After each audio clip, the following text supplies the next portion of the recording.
শরণ পূজা ব্লগে তোমাদের সবাইকে স্বাগতম।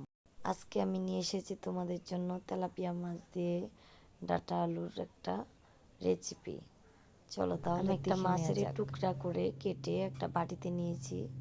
নেয়ার পরে লবণ দিলাম, হলুদের গুঁড়ি দিয়ে ভালো করে একটু যাতে মাছের ভিতরে লবণ হলুদটা ঢুকে যায় মেখে ভালো করে মেখে নিলাম।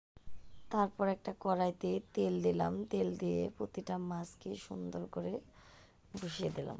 আগে মাথাটা দিয়ে দিলাম, মাথাটা একটু হালকা করে ভালো মতো ভেজে প্রত্যেকটা মাছকে ভেজে একটা বাটি তুলে নিলাম। তারপর একটা কড়াইতে তেল বসিয়ে জিরা দিলাম, কেটে রাখা ডাঁটা আলুগুলো সবগুলো ডাঁটা আলু দিয়ে দিলাম।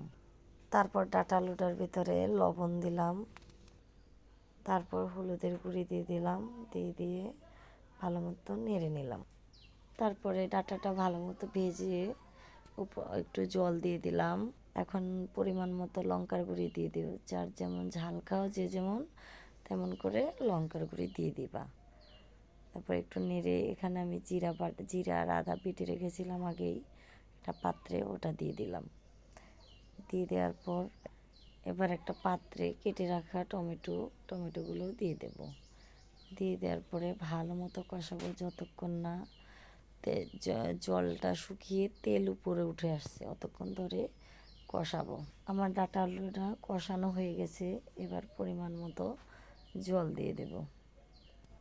এবার আমি জলটা একটু যখন উতলানো আসবে, তারপর পাত্রে ভাজি করে মাছটাকে উঠিয়ে রাখা সেই মাছটাকে তোমার ঝোলে দিয়ে দেব, সুন্দর করে ঝোলে দিয়ে দেব। এবার কম তাপে 30 মিনিট অপেক্ষা করব। অপেক্ষা করার পর ঝোলটা যখন ঘনিয়ে আসবে কয়েক পিস আলু ভেঙে দেবেন, তাহলে ঝোলটা মাখা মাখা থাকবে। কেটে রাখা ধনিয়া পাতাটা সুন্দর করে মিশিয়ে দিয়ে দেব, একটু নাড়াচাড়া করে মিশিয়ে দেব সবজিটার সাথে। এবার আমার রেডি হয়ে গেছে আলু ডাঁটা দিয়ে তেলাপিয়া মাছের ঝোল। কেমন হয়েছে অবশ্যই বলবে, যদি ভালো লাগে তাহলে অবশ্যই সাবস্ক্রাইব লাইক করতে ভুলবে না কিন্তু।